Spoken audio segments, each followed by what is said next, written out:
exciting ways to approach learning Torah, especially looking at a particular verse in Chumash, is what we call derech pardes. Pardes is really an acronym for 4 words in Hebrew: Pshat, Remez, Drush, and Sod, which translate.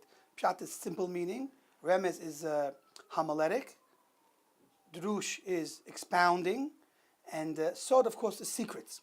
So again, when looking at the Torah, or a pasuk specifically, we can look at it on these different dimensions, 4 different levels, and a lot of times when you can put an idea together from all of these different levels into one lucid idea.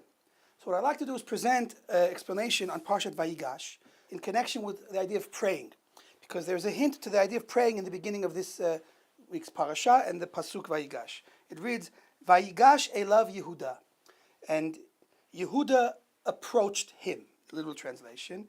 Now the word Vayigash is the remez of tefillah, because the idea of hagasha, approaching, is something that we use in connection with approaching Hashem in prayer. Now a further idea is interesting. On the pshat level, we're talking about Yehuda, the person, but the word Yehuda is written from the letters Yud Kei Vav Kei, Hashem's name, and there's a dalet in the middle. So if we break the reading of the verse up, we could say Vayigash elav. Elav means him. Him can be Hashem. So the pasuk means Vayigash elav, we approach God in prayer, and then the word Yehuda is explaining to us what is the best way to accomplish approaching God in prayer. So Yehuda is Yud Kei Vav Kei, God's name, meaning we approach God, and the dalet in the middle of the word is the first letter of the word dalut, which means lowliness, hachna'ah, subjugation, being humble. Now we know that one of the best ways to approach God is with humility. We talk about the tzaddikim. Moshe Rabbeinu was humble, mikol adam, the most humble person of all, and he came closest to Hashem. And in tefillah, humility and putting oneself down in the face of God is the best way to come close in true tefillah. So we see the beginning of the verse connecting with tefillah this way. Now, the continuation of the verse also has several different ideas connecting with tefillah. Yehuda asks to speak in the ears of Yosef, which is on the simple level, but according to our approach, where it's referring to prayer, so it's, of course, we know the Shmona Esrei, we whisper to Hashem the way a person whispers into the ears of a friend. There is an idea of the close connection between us and God during specifically the tefillah of Shmona Esrei. So that's a further hint to the concept of praying to Hashem.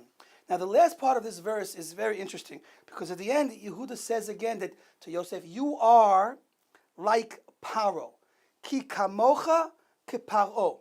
Because you are like Paro.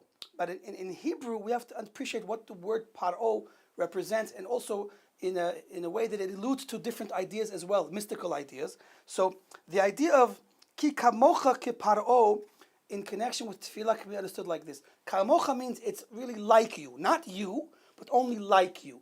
And this brings us to a very deep concept in understanding Hashem and relating to Hashem. Hashem in his essence is above and beyond this limited and finite world. Even in tefillah, we talk to Hashem and somehow we reach the infinite, but we do it in literally talking to the different names of Hashem only represent a limited revelation of Hashem, not his essence itself before it is channeled and manifest through the divine, sfirot above. So kamocha means that even though we are talking to Hashem in tefillah, we're only referring to a level that's kamocha, that's only like you, because again, it's only a manifestation of the divine light that Hashem basically invests into the world. And that's the end of the pasuk says that, ki keparo. Because this manifestation is keparo, like paro. Paro also means the idea of to reveal, to become revealed. When we talk about the sota woman, it says paru'a rosh, it's to uncover her hair. Because really, through God limiting himself and investing and manifesting his divine light in the world, on the one hand, God hides, but on the other hand, God is revealed. So through the 10 supernal sfirot, which ultimately is the secret of all of davening, is connected with these 10 sfirot, God both hides and both reveals himself to us. Because if he wouldn't hide, then we couldn't handle full, intense revelation of the infinite, we're finite. So by hiding, he's able to manifest a limited revelation of divinity, and that also reveals God to us. Thereby, God becomes known to us. We talk about God and God's attributes, and we connect with Hashem because Hashem is revealed through those attributes in a way that we can appreciate and understand. So that's the idea of how this pasuk connects with tefillah, and that's the beauty that we're given. We're given an opportunity to, first of all, understand, to humble ourselves before God and receive this opportunity to connect and receive these divine revelations through the gift of tefillah which Hashem affords us.